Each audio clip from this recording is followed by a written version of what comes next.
Edmund Burke adalah filsuf asal Irlandia dan politikus Inggris yang paling masyhur di zamannya. Dan terutama ia adalah pemikir besar di bidang politik, political science. Walau karya-karya pemikiran filsafatnya juga terhitung penting, misalnya tentang filsafat keindahan, estetika, teori Burke telah menggugah perhatian Immanuel Kant, sampai Kant melahirkan teori estetikanya dalam buku yang terkenal yaitu kritik ketiganya itu, kritik atas daya pertimbangan. Tetapi memang terutama di dalam political science lah Edmund Burke itu menjulang. Para ahli sejarah filsafat politik dan hukum menempatkan Burke sebagai perintis mazhab historis, mazhab atau aliran filsafat yang di dalamnya kemudian tegak sejumlah raksasa pemikir politik seperti Hegel, Marx, dan lain-lain sampai Habermas. Edmund Burke juga diakui sebagai salah seorang peletak dasar utama liberalisme konservatif. Sedemikian besarnya dan sedemikian fenomenalnya peran Burke dalam jagat pemikiran politik. Gagasan-gagasannya yang serba tak kepalang tanggung, rada ekstrim, sehingga ia mengenai sikap dan pandangannya tentang demokrasi seakan membentuk ekstrim-ekstrim yang tidak terdamaikan. Sikap dan pandangan Edmund Burke tentang demokrasi itu masih menjadi pokok perdebatan sampai hari ini di kalangan para ahli.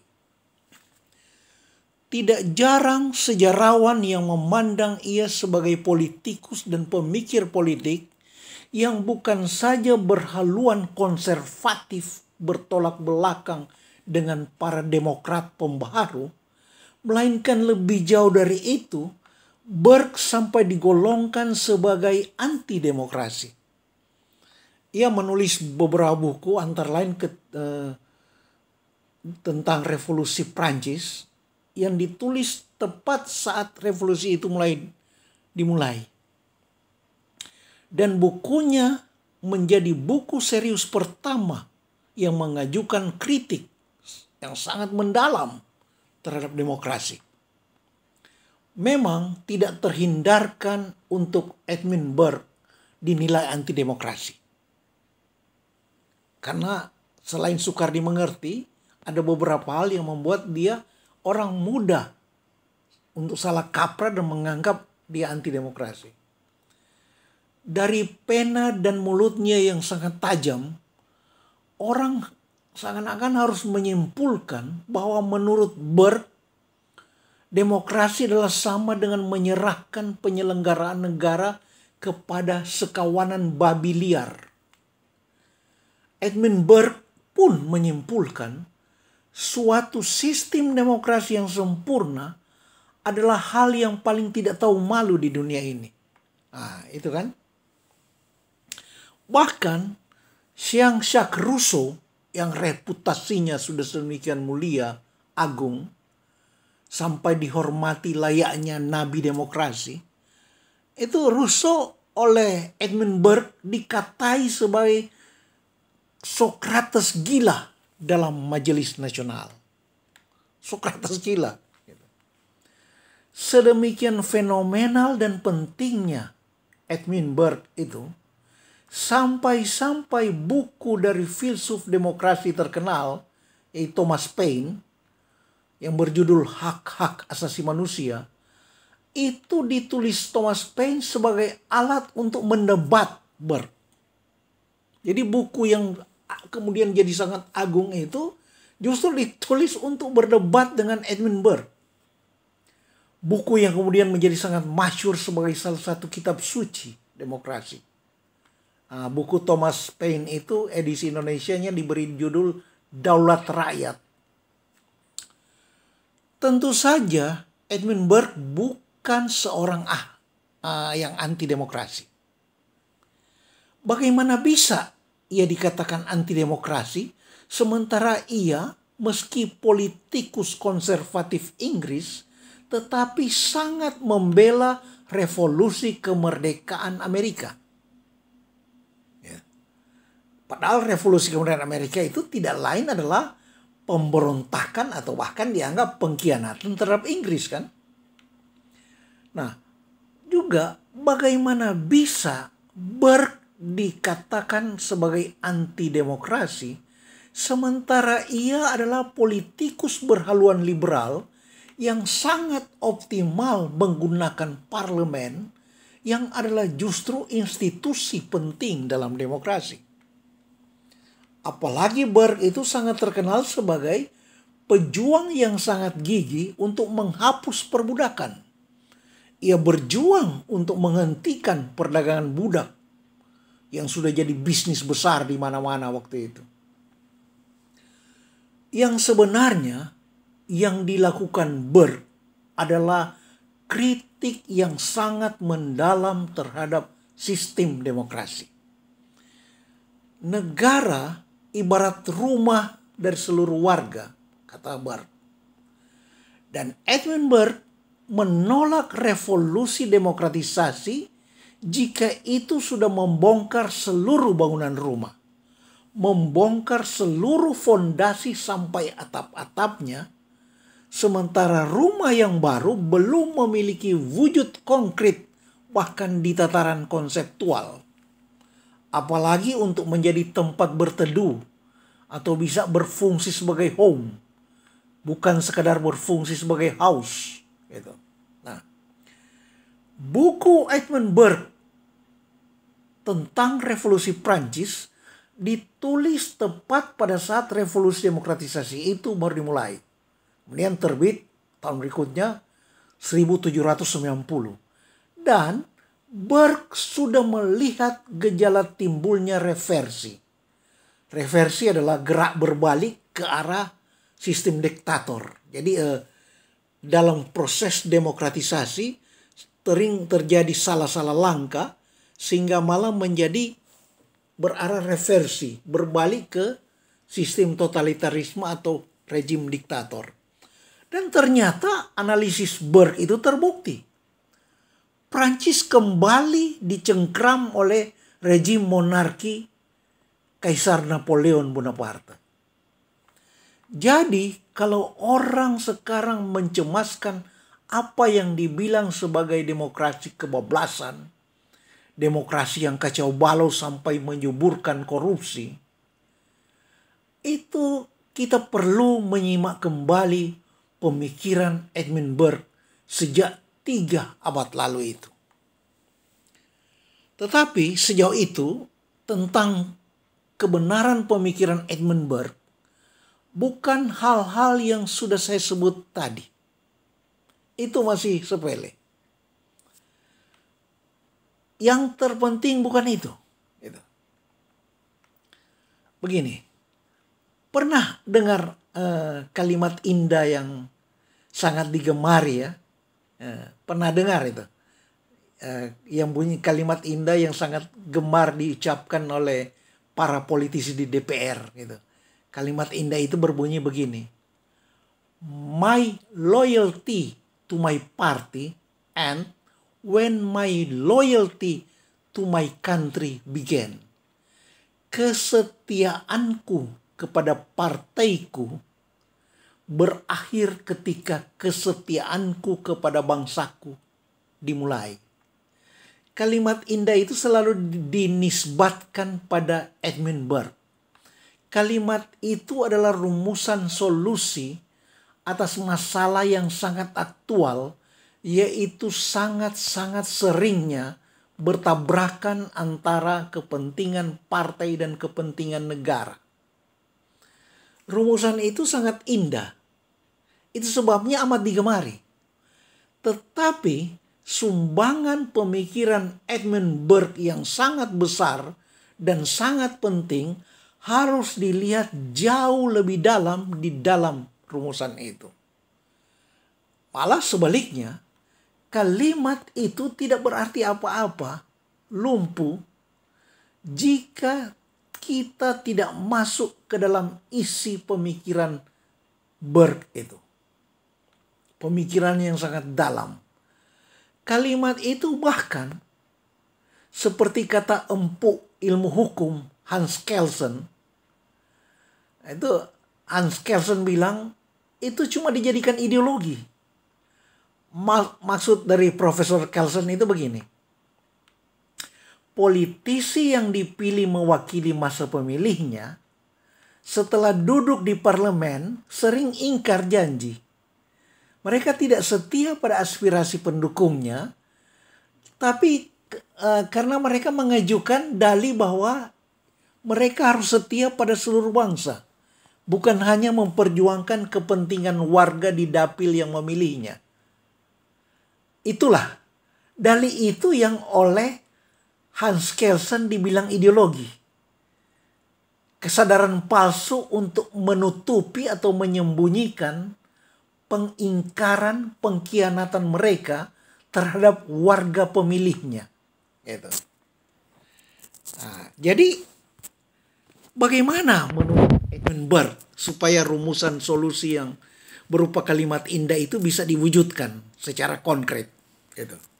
Kesetiaan pada bangsa adalah sekaligus kesetiaan pada aspirasi warga yang memilihnya. Begini, dalam tulisannya mengenai pemilihan anggota parlemen, Edmund Burke mengembangkan suatu teori yang sangat penting.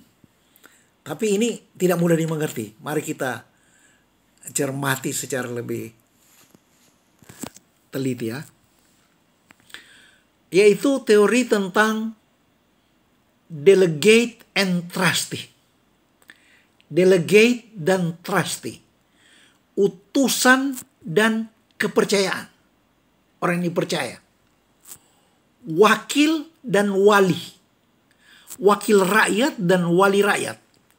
Nah, menurut Edmund Burke, seorang anggota parlemen bukan sekedar utusan dari pandangan-pandangan atau aspirasi pemilihnya. Anggota parlemen bukan dan tidak boleh sekadar menjadi utusan dari pandangan-pandangan atau aspirasi pendukungnya, melainkan harus mengabdi pada pertimbangan-pertimbangan dirinya sendiri. Nah, bingung kan? Bukan mengabdi rakyat, malah pada diri sendiri. Begini. Jangan mengabdi pada aspirasi rakyat yang diwakilinya, melainkan harus kepada pertimbangan dirinya sendiri. Itu maksudnya begini. Kan ada 3 kepentingan. Dan 3 kepentingan ini bersifat hierarkis. Artinya yang satu lebih tinggi dari kepentingan yang lain. Gitu. Pertama adalah kepentingan pribadi si politisi. Kedua, di atas kepentingan pribadi politisi itu, yang harus dikalahkan, yaitu kepentingan masyarakat pemilih. Kepentingan rakyat. Gitu. Nah, jadi kepentingan rakyat itu harus mengalahkan kepentingan pribadi si politisi. Tapi tidak berhenti di situ. Di atas itu ada dan harus ada kepentingan yang benar untuk seluruh rakyat dan negara. Nah, untuk bisa mengetahui apa isi kepentingan yang benar dari seluruh rakyat dan negara, menurut Edmund Burke, seorang anggota parlemen tidak boleh hanya mendengar dari suara kepentingan rakyat pemilihnya saja. Bahkan tidak boleh hanya sekedar mendengar suara seluruh masyarakat. Bahkan tidak boleh hanya mematuhi atau melestarikan undang-undang dan tradisi. Ini Ini hebat sekali Edmund Burke ini. Ini dia udah melampaui yang disampaikan oleh Rousseau. Gitu.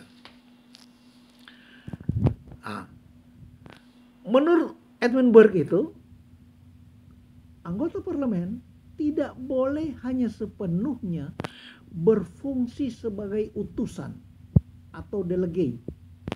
Tidak boleh sebagai utusan dari pandangan, aspirasi, dan pikiran massa pendukungnya saja. Tetapi sebaliknya, ia harus mampu untuk menimbang dengan nalar jernihnya sendiri. Menimbang berdasar pengalaman dan pemikirannya yang matang sendiri. Menimbang dengan pendiriannya sendiri dan integritasnya sendiri yang lurus. Menimbang dengan suara hati nuraninya sendiri. Sehingga ia bisa mencapai kebenaran mengenai apa yang terbaik bagi seluruh rakyat dan dengan demikian terbaik bagi warga pemilihnya sendiri. Nah, di dalam posisinya seperti itu, seorang wakil rakyat, seorang anggota parlemen, dengan fungsinya sebagai penimbang berdasar pertimbangan sendiri yang jernih, sejernih-jernihnya, pertimbangan berdasar hati nurani, berdasar integritas pribadinya yang lurus, teguh, maka ia telah berfungsi sebagai wali, sebagai trustee, wali, seorang wali yang bertanggung jawab penuh, bukan sekedar utusan, bukan sekedar suruhan dari kelompok tertentu, bukan pesuruh atau petugas yang bisa dan biasa melepas tanggung jawab, bisa melempar dan biasa melempar tanggung jawab ke pihak yang menyuruhnya. Begitu. Jadi menurut Edmund Burke, seorang wakil rakyat justru akan berkhianat kepada rakyat jika ia mendahulukan pendapat rakyat dan mengorbankan, mengesampingkan pertimbangan pribadinya sendiri. Politisi yang sejati, yang sejati-jatinya pejuang rakyat, justru harus memiliki kemampuan menentang kehendak pendukungnya sendiri. DPR tidak boleh menjadi kongres para utusan atau duta yang mewakili segala kepentingan berbeda bahkan saling bermusuhan. DPR tidak boleh menjadi seperti forum di mana para advokat mewakili klien-kliennya saling bertentangan. DPR harus menjadi majelis permusyawaratan bangsa. Itu rumusan dari Edmund Burke yang sangat terkenal. Untuk itu, maka tidak boleh tidak rakyat harus memilih calon yang berkualitas seorang wali, berkualifikasi wali, trustee, bukan sekedar wakil, bukan sekedar utusan, bukan sekedar pesuruh atau petugas. Hanya pribadi yang berkualitas wali, trustee, yang dengan nalar yang jernih, hati nurani yang aktif, integritas yang lurus dan teguh, hanya pribadi-pribadi seperti itulah yang akan mampu melihat kekurangan undang-undang dan sistem hukum yang ada. Jadi bukan hanya sekedar patuh dan melestarikan hukum yang sudah ada. Hanya dengan demikianlah peradaban suatu bangsa bisa bergerak maju seiring berjalannya waktu ke masa depan.